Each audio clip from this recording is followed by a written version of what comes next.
Okay, so we're beginning the 17th chapter in the Bhagavad Gita in the third module. This is entitled The Divisions of Faith. And here is a link between the 16th and the 17th chapter. 16th chapter explains the divine qualities that elevate one on the tree and leads ultimately to liberation. Just give me 1 second.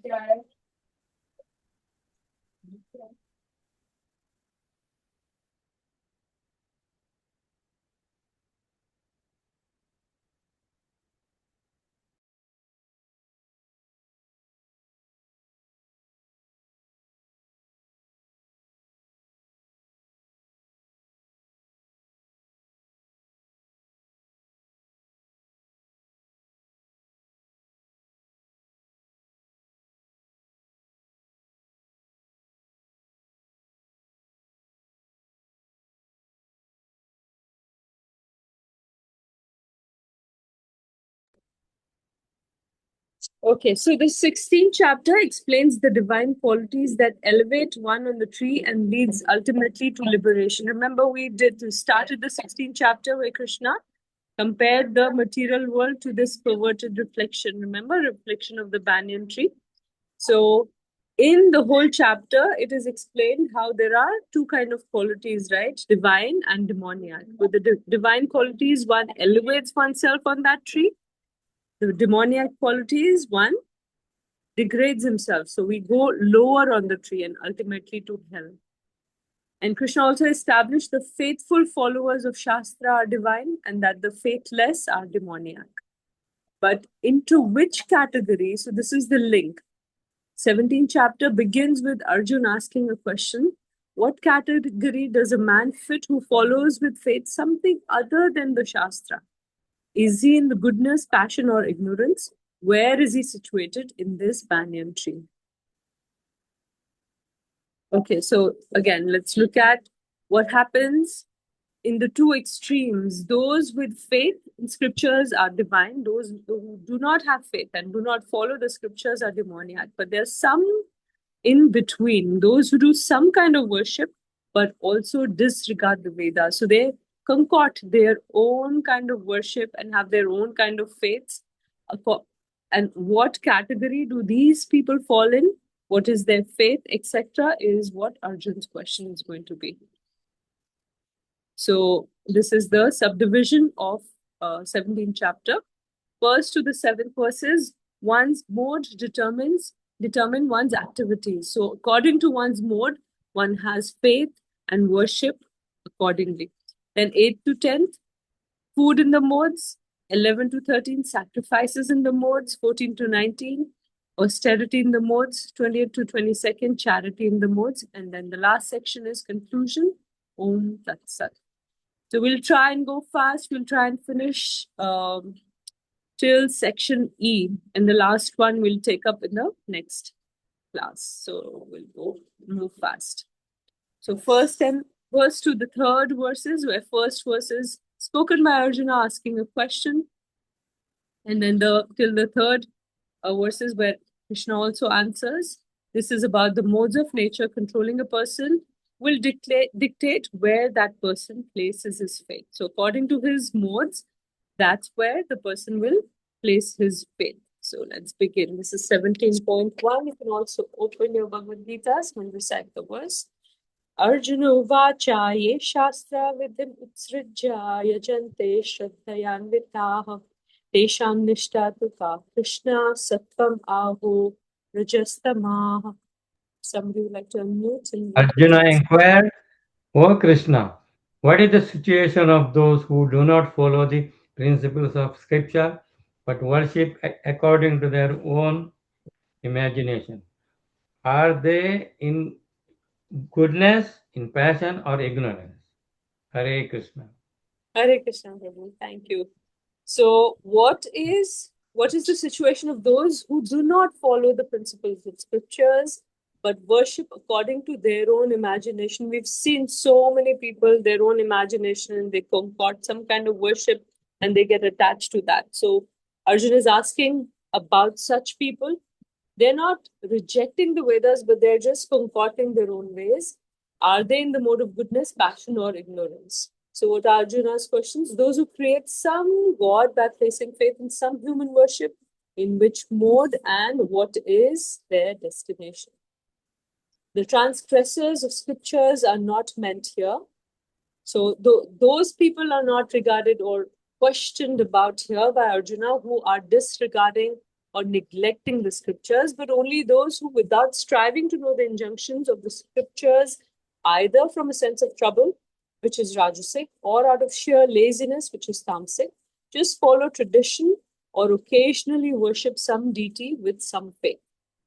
And their faith is in which mode? That is being asked. So that's what the 17.1st verse is about the question raised by Arjuna. Okay, if you read the purport here also, the link between 16th and 17th chapter is given, where in the second sentence, if you see in the purport, in the 16th chapter, it is concluded that one who does not follow the principles laid down in the scriptures is called asura or demon, and one who follows the scriptural injunctions faithfully is called deva or demigod. Now, if one with faith follows some rules which are not mentioned in the scriptural injunctions, what is his position? So that is what Arjuna's question is, and let's keep moving. 17.2, Krishna is going to start to answer. Shri Bhagavan Uvacha Trividha Bhavati Shraddha Dehinam Sa Subhavaja Satvika Rajasi Chaiva Tamasi Chetitan Shrinu. You can unmute and read.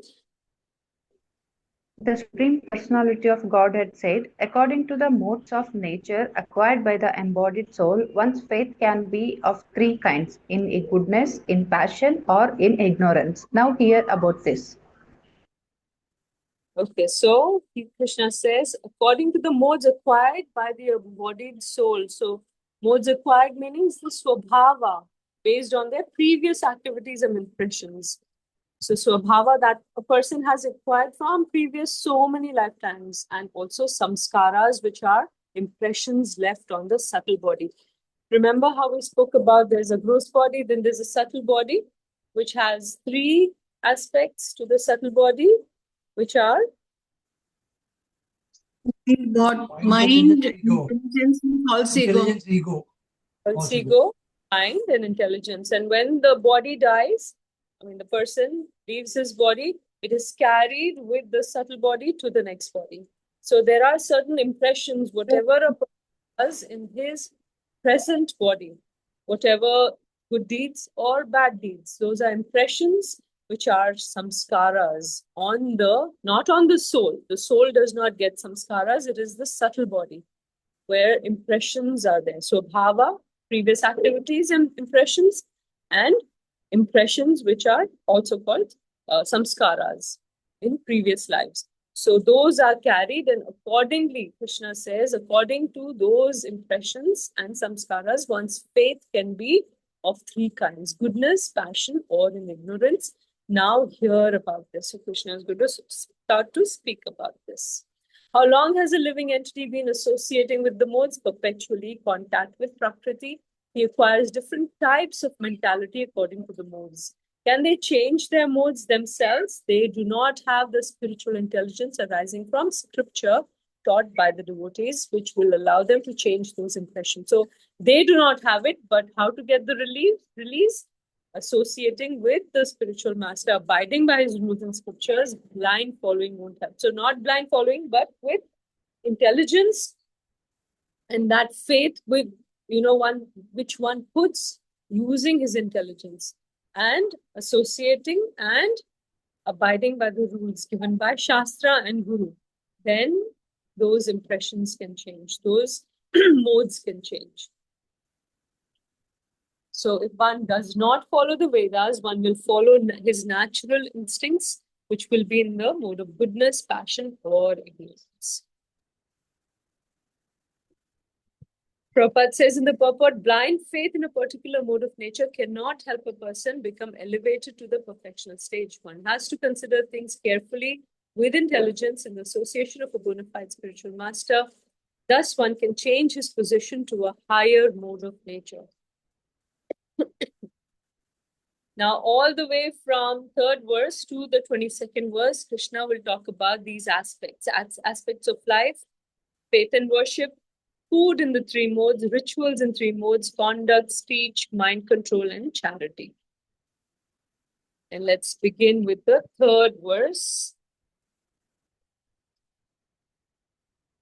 Sattvanurupa sarvasya shraddha bhavati bharata shraddhamayoyam purusho yo yat shraddhaha sa eva saha.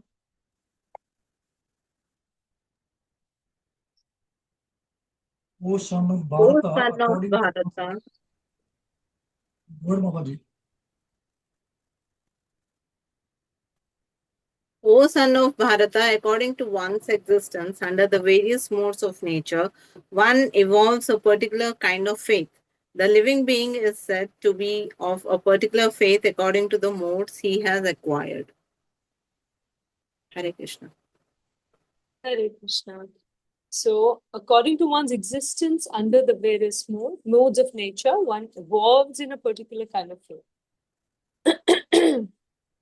So, Shraddha, which is faith, everyone has a particular type of faith. According to one's faith, one associates with that person, with certain person. So, we might think about, you can take an example, parents might have 3 or 4 children. So, these siblings, how they develop, it is denoted by what modes they've acquired, and that denotes what has happened in their previous lifetime. So, impressions they've been carrying.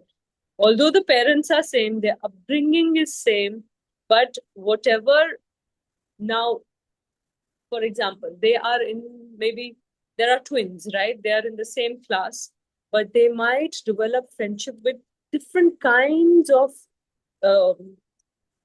natures of different people. So one may be very sattvic, the other might be rajasic. So they develop friendship with different kinds of people, and then that's how they progress in their faith in this life. So all depending on their previous karma, which also leaves impressions, and the samskaras. We find different types of religion in this world due to different types of faith. Accordingly, there are different kinds of worship. That worshipper becomes endowed with the qualities of deity, of the deity worshipped. So according to that faith, the qualities developed, and that's how they develop faith in worshipping a particular kind of deity. Is faith material or spiritual? Living entity is eternally Krishna's part and parcel. He's transcendental. By coming in contact with material nature, he has generated his own position by associating with different varieties of material nature. This faith is material. And how to clear this contamination? By Krishna consciousness. Let's keep going. 17.4. Yajante satvika devan yaksha rakshasmi rajasaha preta bhuta ganamshchane yajante tamasa janaha. men in the mode of goodness worship the demigods. Those in the mode of passion worship the demons. And those in the mode of ignorance worship ghost and spirit. Hare So worship Hare Krishna. Worshippers in pure goodness according to scriptures. नमस्कार, स्वागत, वंदन, अभिनंदन आप सभी का आज के इस सेशन में. Good evening everyone. Good evening everyone. Somebody- Who is Hello this? everyone. Welcome to this session. स्वागत है आप This is सभी the का mode आज of के नेशनलिज्म इन इंडिया की कहानी आगे बढ़ेगी. हम Kisir ka please mute kar lijiye. Okay, thank you. Okay, according to the scriptures, only Supreme Personality of Godhead is worshipable. It is worship in transcendental mode or pure goodness. So beyond the 3 modes, when we worship Krishna, that is the transcendental position. When a man is situated in pure goodness, he worships Vasudeva. Those fully purified of the modes and transcendently situated can worship the Lord, Supreme Lord. But those not conversant or faithful to scriptures worship differently according to their acquired modes. So this is all from the purport. This is what Prabhupada is saying. Worshippers in the mode of goodness worship demigods for a particular purpose. So Brahma, Shiva, Indra, Chandra, Surya, etc. Worshippers in mode of passion. An example he gives is during World War II, a man in Calcutta worshipped Hitler because he had amassed a large amount of wealth by dealing in the black market due to the war. So he started worshipping Hitler. Now that this is something which is in mode of passion. Or select some popular man to be God. That think that anyone can be worshipped as God and same result will be obtained. Worship Rajasic entities such as Yakshas, Rakshasas, Kuvera, etc. Prabhupada says impersonalists also in the mode of goodness worship 5 kinds of gods: Lord Vishnu, Lord Shiva, Durga Devi, Ganesh, and Surya. So this is the impersonalists who worship these gods. Let's keep going. Worshippers in the mode of ignorance worship dead spirits. Remote villages in India, ghost worship is still going on. If they know that ghost lives in a tree, they worship that tree and offer sacrifices. Sometimes worship at the tomb of some dead man, worship bhutas and pretas, fallen brahmanas. So these are pretas, fallen brahmanas who attain an airy body after death in the form of ulamukkas or cows or putanas, according to the Manu Samhita. The pretas are a type of pishacha, evil spirit, according to others. So this is in the mode of ignorance.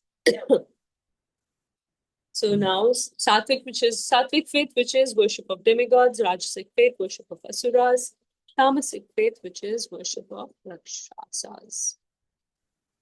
This is the same thing, same thing. Let's get it. We don't have to get into so much detail. This is all about what is a ghost or bhuta, what is possession, what is pretas. If you're interested in knowing more, you can come back and go into these details. Okay, let's keep going. 17.5 and 6 are together. Ashastra vihitam ghoram tapasyan tapyante ye tapojanaha dambhahankara samyuktaha kamaraga balanvitaha karshayantaha sharirastam bhutagramam achetasaha mam chaivantaha sharirastam tan vidyasura nishayan. Have somebody read the translation? Those who undergo severe austerities and penances not recommended in the scriptures, performing them out of pride and egoism, who are impelled by lust and attachment, who are foolish and who torture the material elements of the body, as well as the super soul dwelling within, are to be known as demons. Hare Krishna. Hare Krishna. So manufacturing tapasya, not giving in the scriptures. So these are austerities. Fasting for some ulterior purpose or political end. Very disturbing to others. Thinks that he can force his enemy to comply with his desire. Sometimes he dies by such fasting. They are demoniac and an insult to the Supreme Personality of Godhead, just acting out of pride, false ego, lust, and attachment. Such tapasya results in disturbance of bodily construction and also disturbance to the Supreme Personality of Godhead within the body. They are endowed with ostentation, which is dambha and pride, ahankara, because without those two, they could not transgress the rules of scriptures. So because they're transgressing, it is said that they are endowed with these two, dambha and ahankara. The absence of whimsical enjoyment and endowment of faith are understood in this context. What do they desire? Eternal youth, eternal life, kingdom, and such things, which is kama. Attachment to their particular austerity, and that's raga. Ability to perform the austerity, which is bala, like Hiranyakashipu. What should one be careful of? One should not be neglecting scriptures and manufacturing one's own way of austerities. Persons of normal mental conditions. This is very profound what Prabhupada is saying in the purport. One who has normal mental condition must obey the scriptural injunctions.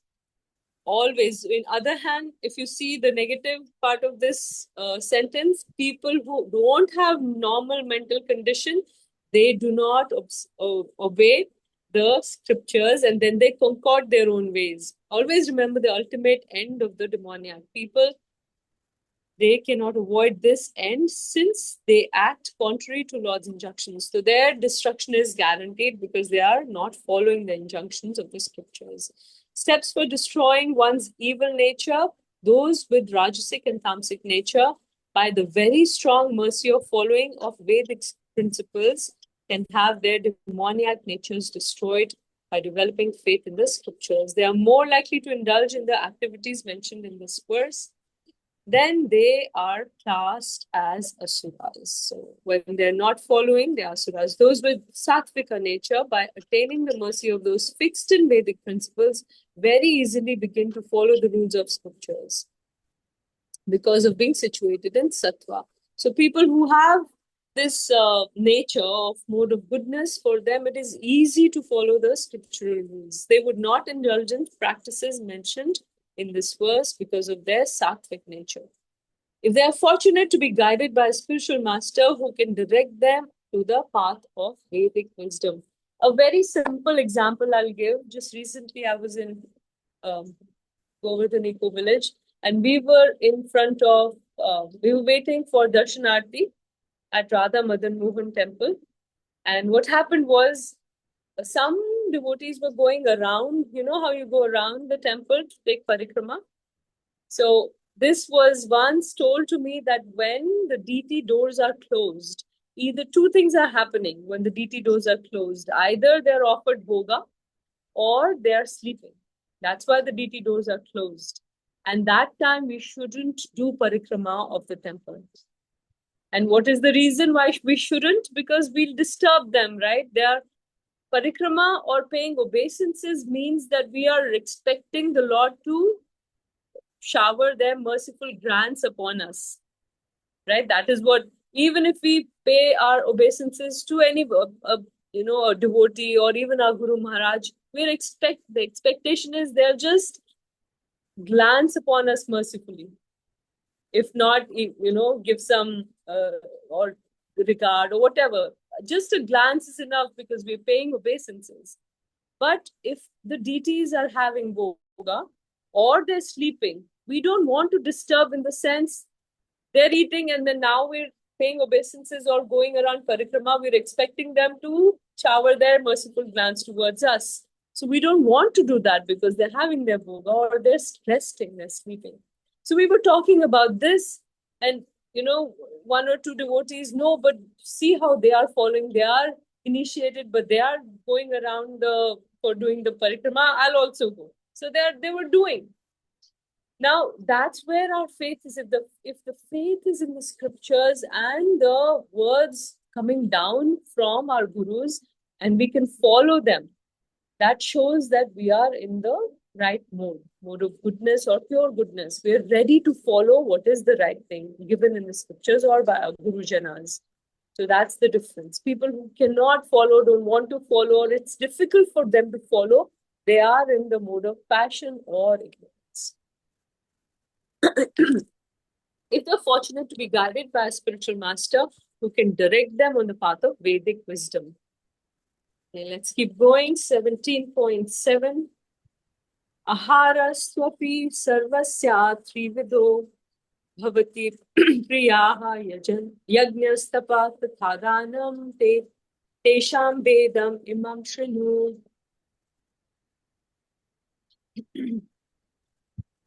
Even the food each person prefers is of three kinds, according to the three modes of material nature. The same is true of sacrifices, austerities, and charity. Now hear of the distinctions between them. Hare Krishna. Krishna. So Krishna is introducing three things: food, sacrifices, and food, sacrifices, austerities, and charities. So all these four also can be in three different modes: goodness, passion, and ignorance. And Krishna is saying, now hear about these four. Even the food each person prefers are of three kinds. Then same thing for the austerities: sacrifices, austerities, and charity. So Prabhupada says in the purport, modes of acting on different things. Those who can understand different performances in different modes are wise. Those who cannot discriminate are foolish. Missionary workers advocating one can do anything and attain perfection. Those who preach yato mat tato pat, all paths lead to the same goal.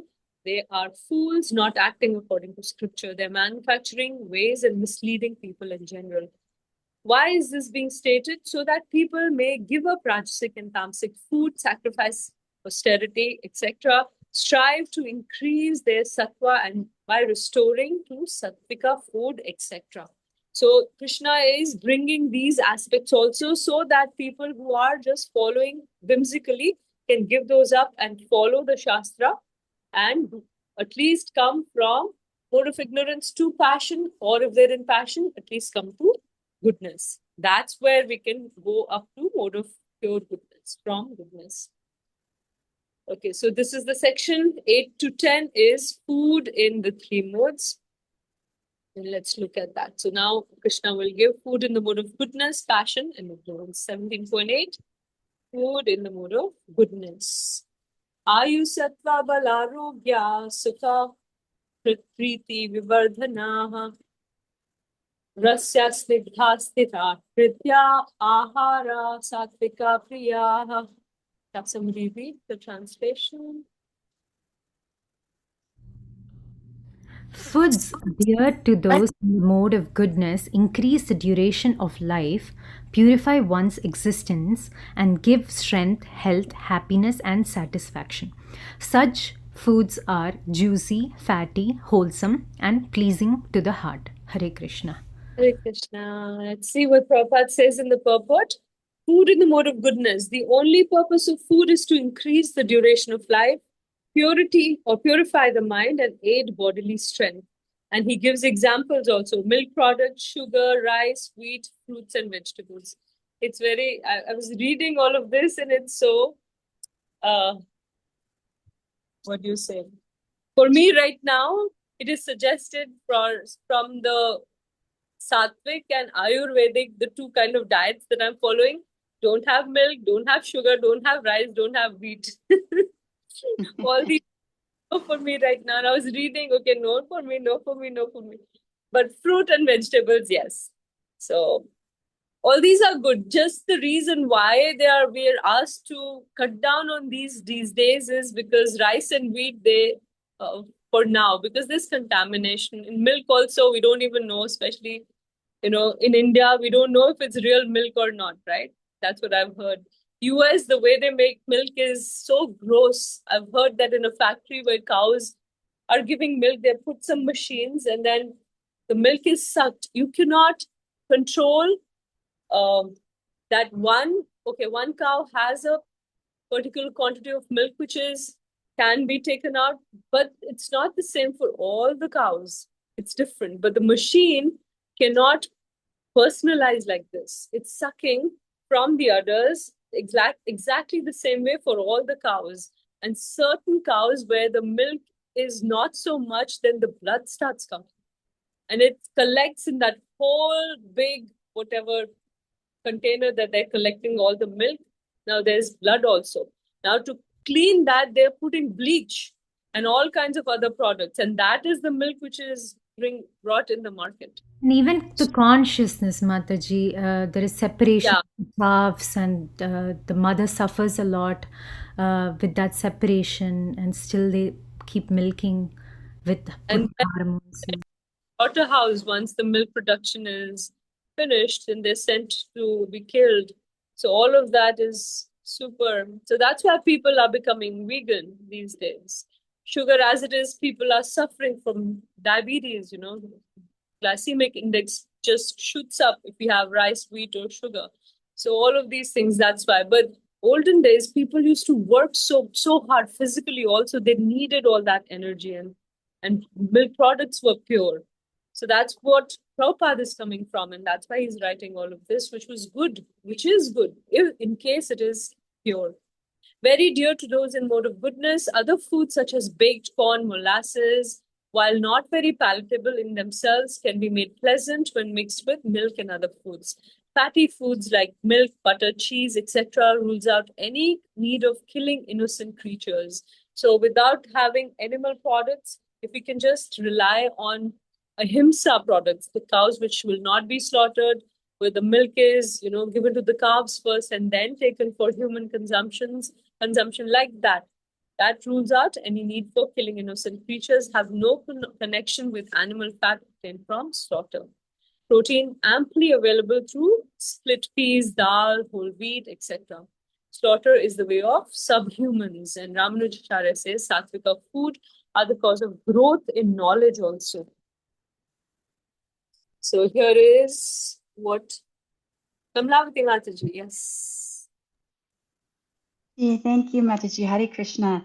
I remember like around 2-3 years ago, Chaitanya Keshava Prabhu he was selling ahimsa milk, but it had a lot of sugar in it. Do you know if they make ahimsa milk without so much sugar? I really don't know. That product was coming from Mumbai, from Chopati. It's called Haribol. People who are here, they might know different, strawberry milk, vanilla milk, like that. So they have to put. I'm not aware of any milk product which does not have sugar. But yes, our farm in San Diego, they send milk. And if there's extra, you can also get from there. And that is straight from the cows, which does not have any sugar. Thank you, Mataji. Hare Krishna. Or a good way to... Yes, go ahead, Haribol products have plain milk also. They have, plain milk they are selling. But this is those with the fragrances of different fruits. Those are bottled ones. But this is loose in the sense it's pasteurized, but it is Haribol. It is there available, which is of course A2 milk. It is without sugar. Must be available here in India, but we're not aware if it's sent to US or not. We can find out, Mataji. Thank you. The replacement, if you are okay with nuts, is almond milk, which can be made at home. So many different kinds of milk can be. Watermelon seeds. I just recently, before I came to India, I made paneer with watermelon seeds, जिसको हम India में सब्जा बोलते हैं.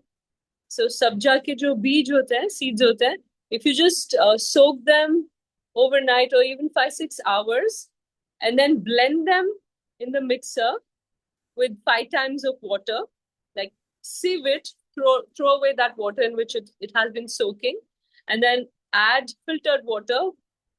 If sabja seeds or watermelon seeds are 1 cup, you can add 5 cups of water and blend it nicely, and then you can sieve it. And that milk, if you put on gas to boil, you don't have to put any culture or even lemon. It just splits itself and becomes paneer. And that is very healthy also. So one of the vegan options, which is healthy, you can make any sabji or even paranthas with that paneer. If you are thinking of, becoming vegan or not having dairy too much, this is one of the options. Okay, so here is what does food in mode of goodness do? Increases duration of life, purifies one's existence, gives strength, health, happiness, and satisfaction, which are juicy, fatty, wholesome, and pleasing to the heart. Okay, we'll keep going. And this is one of the homework questions. Will be asked to talk about food in 3 modes. So food in the mode of goodness. Here is a summary. And this is where you can take your answer also from. Food in the mode of goodness, juicy, fatty, wholesome, pleasing to heart, increases the duration of life and purify one's existence. Also gives strength, health, happiness, and satisfaction. This is food in the mode of pure goodness, right? Offered to Krishna.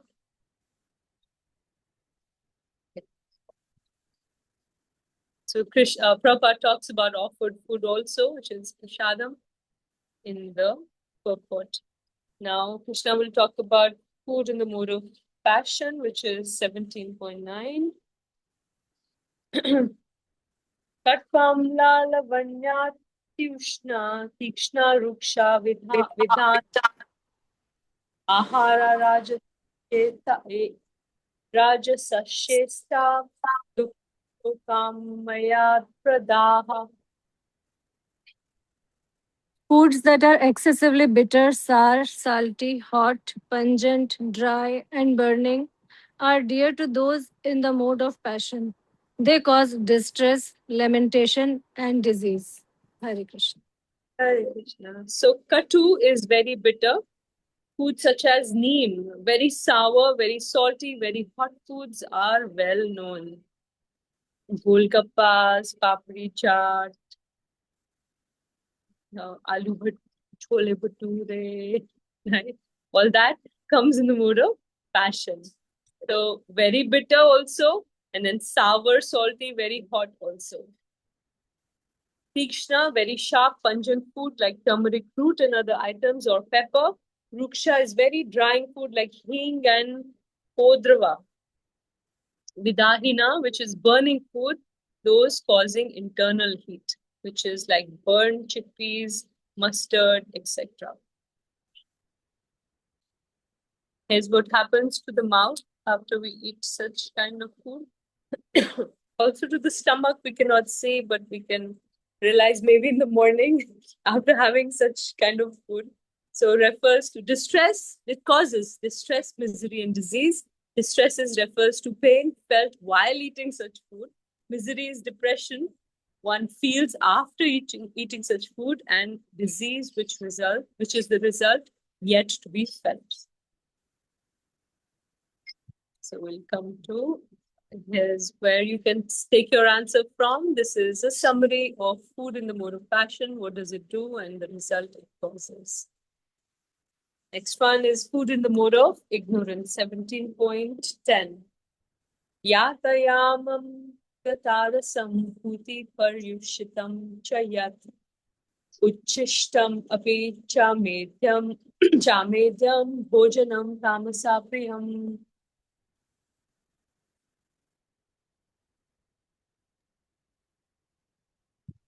Food prepared more than 3 hours before being eaten, food that is tasteless, decomposed and putrid, and food consisting of remnants and untouchable things is dear to those in the mode of darkness.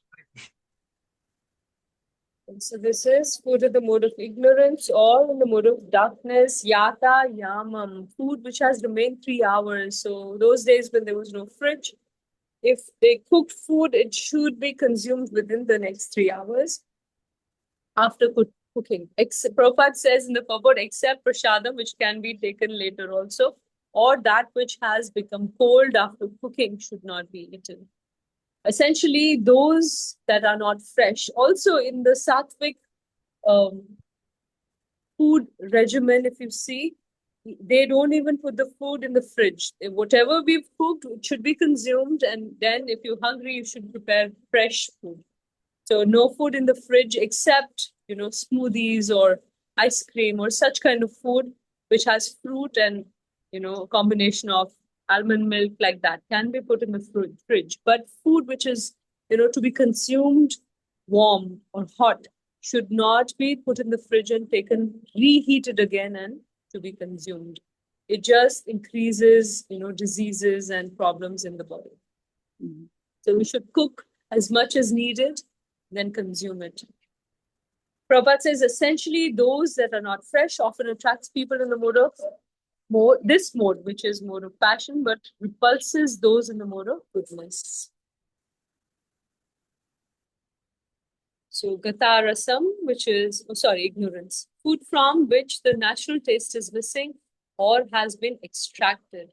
Or items like skin and seed of ripe mango. So that is also gatarasam, which has lost its taste. Then this puti, which is bad smelling because they're decomposing, such foods give a bad odor. Then there is paryushitam, which is overripe or stale, which has been cooked the day before. Uchishtam, leftover, other than that of the guru or other similar senior devotees, we can have uchishta, which is juta or which is maha of another devotee can be taken or guru can be taken, but anybody else, friends, chalta hai, juta le liya, or they sipped, there's a, smoothie, whatever, one person sips, the other friend also, that should not be done. That becomes food in the mode of ignorance. Okay, then there is amedhyam, which is inedible, not incredible, sorry. Inedible items such as tobacco. Forbidden food like meat of an animal killed with a poisoned arrow. Okay, all that is amedhyam. And here's a summary where you can take your answer from. Summary of the food in the mode of ignorance. I put a star wherever, there's a homework question. And those are the questions which will come in the exam. We'll come to the next slide. We still have time, right? Can't finish the section till 22nd verse, where Krishna will talk about sacrifice, austerity, and charity also. So let's look at.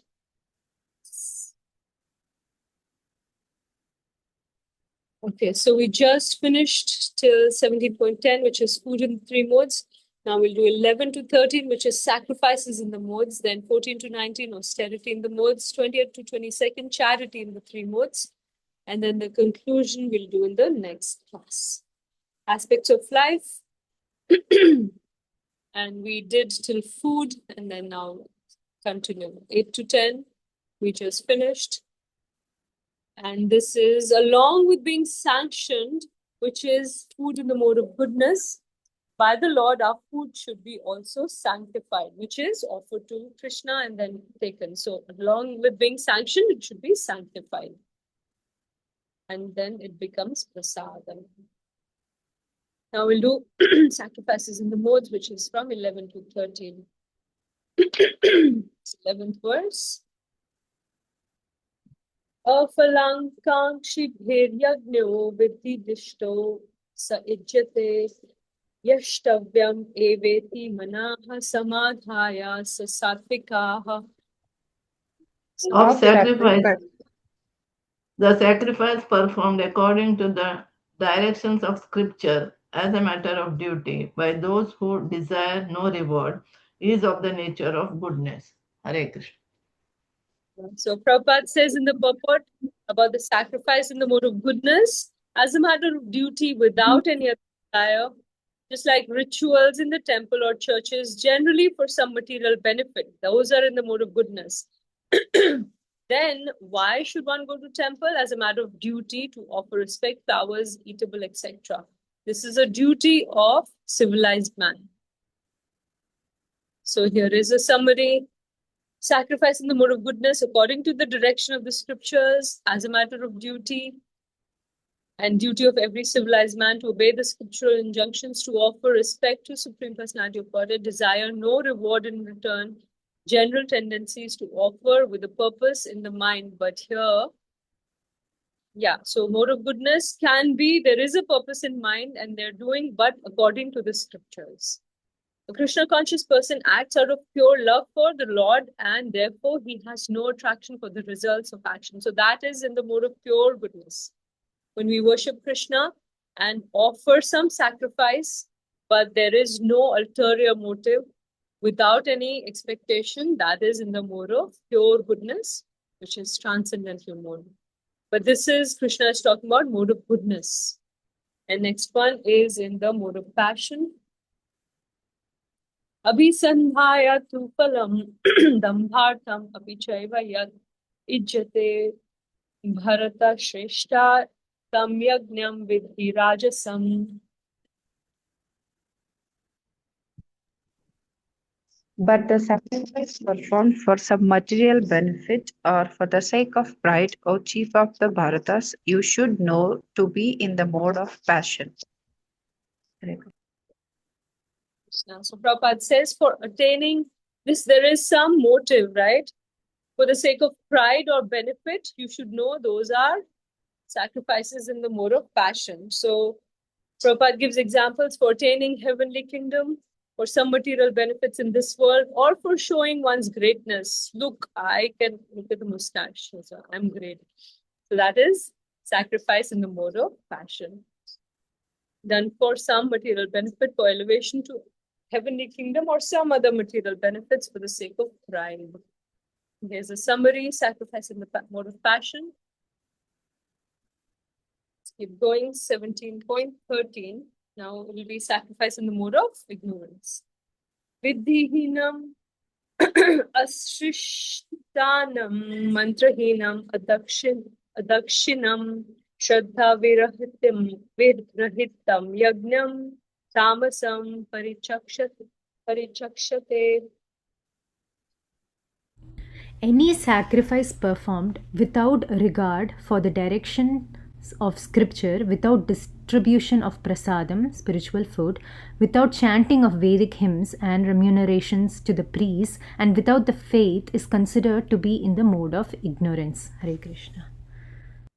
Hare Krishna. I just recently was watching Little Krishna, was looking at some dialogues. So there,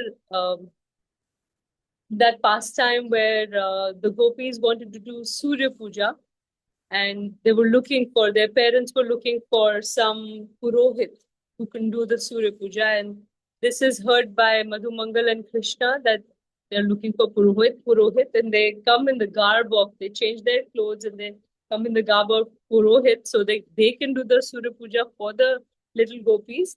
And then they will get all the laddus and mithai and everything. So that purpose, they become Purohits and they come and do the Surya Puja. So after Surya Puja, the parents are asking, the bigger gopis, the older gopis are asking the Purohits who are Krishna and Madhu Mangal, what can we offer you? And they say, no, we don't need anything.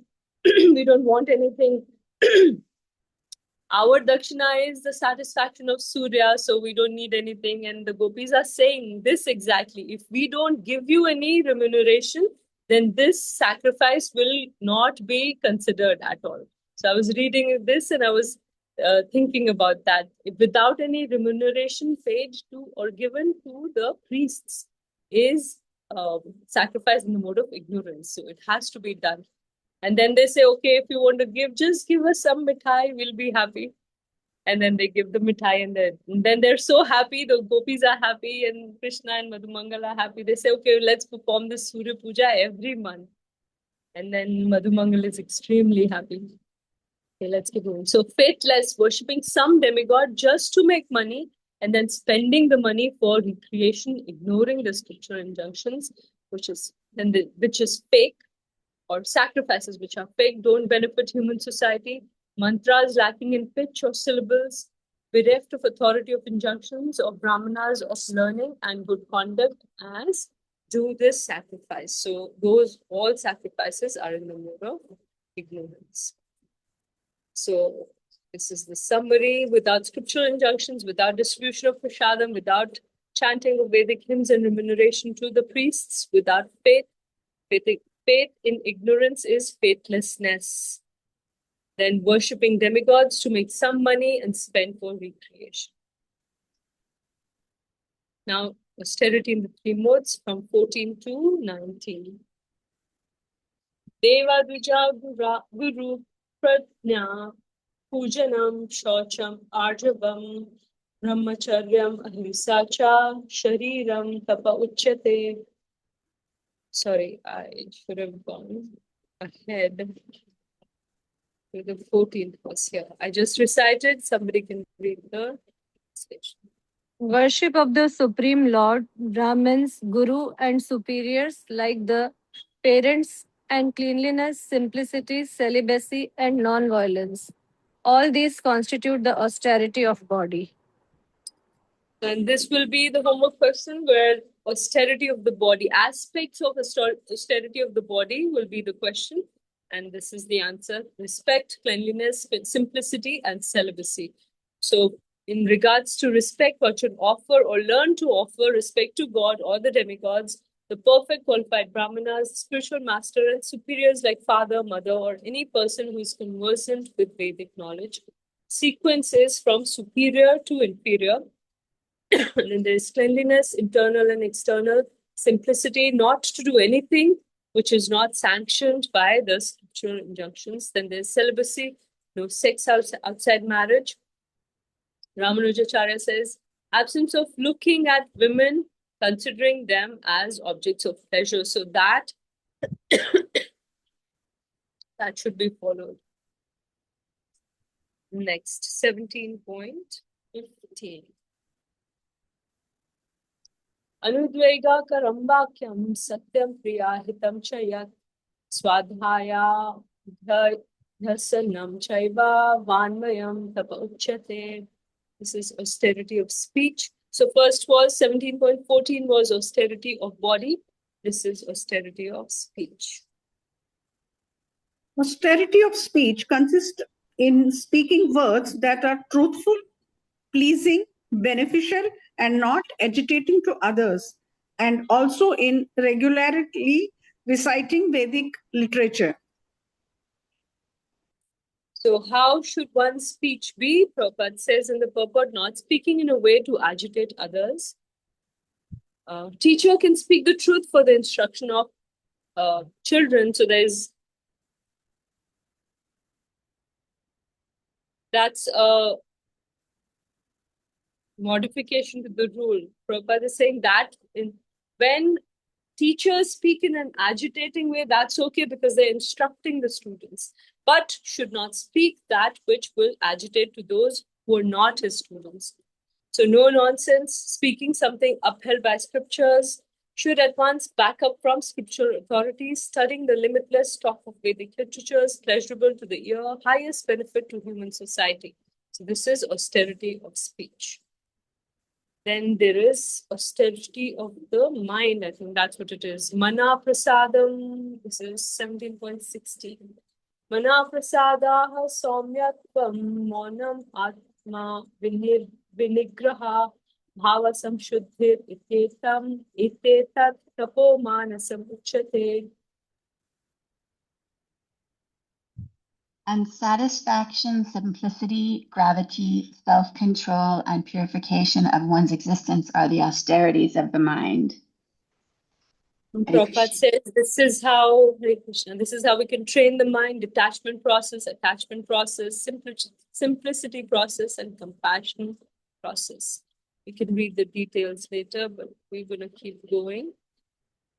How to calm the raging mind. We can read all of this later. Okay, let's come to 17.17.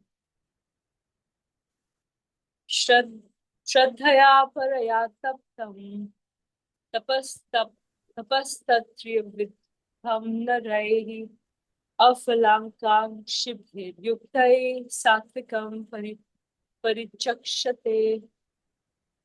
This threefold austerity, performed with transcendental faith by men not expecting material benefits, but engaged only for the sake of the Supreme, is called austerity in goodness. Hare Krishna. Hare Krishna. Then austerity in the mood of passion. Satkaramana pujartam tapodam bhena chaiva yat kriyate tat ikha proktam rajasam chalam adhruvam. Penance performed out of pride and for the sake of gaining respect, honor, and worship is said to be in the mode of passion. It is neither stable nor permanent. Hare Krishna. This is in the mode of passion. And then the next one is in the mode of ignorance, which is 17.19. Mudha grahenatmano yat pidaya kriyate tapaha parasyotsadhanartham va tattamasam udharitam.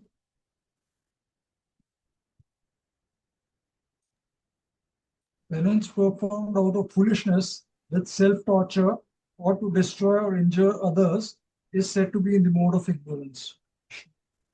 This is foolish penances or mudha grahena. So this is the summary here. You can see on the screen: austerity in goodness, passion, and ignorance. Here is the summary also. Okay. Now is the last section that we'll do, charity in the three modes, which is starting from 17.20 to 22.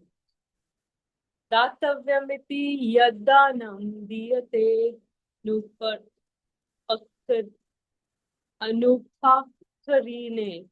Deshe kale cha patre cha taddanam satvikam smritam. Charity given out of duty without expectation of return at the proper time and place and to a worthy person is considered to be in the mode of goodness. Hare Krishna.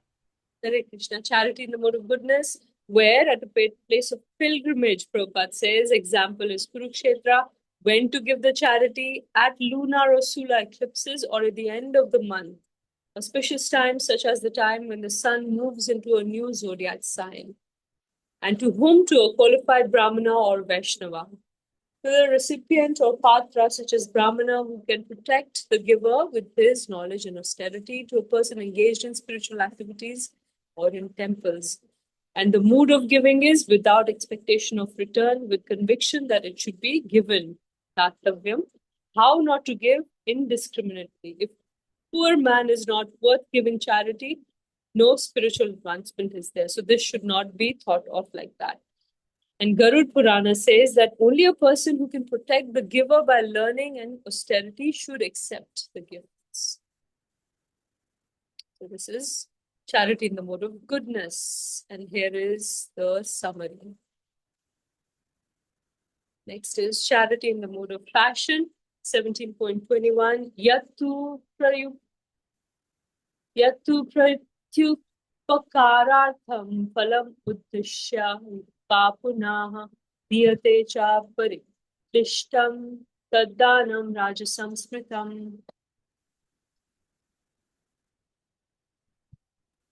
But charity performed with the expectation of some return or with a desire for fruitive results or in a grudging mood is said to be charity in the mode of passion. Hare Krishna. So quite simple, right? With the expectation of some return, desire for fruitive results, grudging mood, or is said to be charity in the mode of passion. Okay, so this is a summary. And the desire for fruitive results can be elevation to heavenly planet, offering gifts to institutions where self-gratification goes on. And this is charity in the mode of ignorance.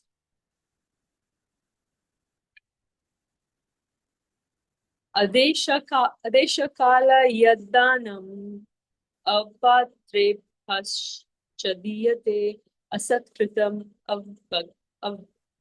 avvagyanatam tattamasam udhavritam. And charity performed at an impure place at an improper time to unworthy persons or without proper attention and respect is said to be in the mode of ignorance. This is also quite clear, at impure place, at improper time, to unworthy persons, too. No proper attention is there, no proper respect is there. This is charity in the mode of ignorance. And that's the summary here, which is also a homework question. You can take it from here, the answer. Finished with that for now. Any reflections, questions, comments?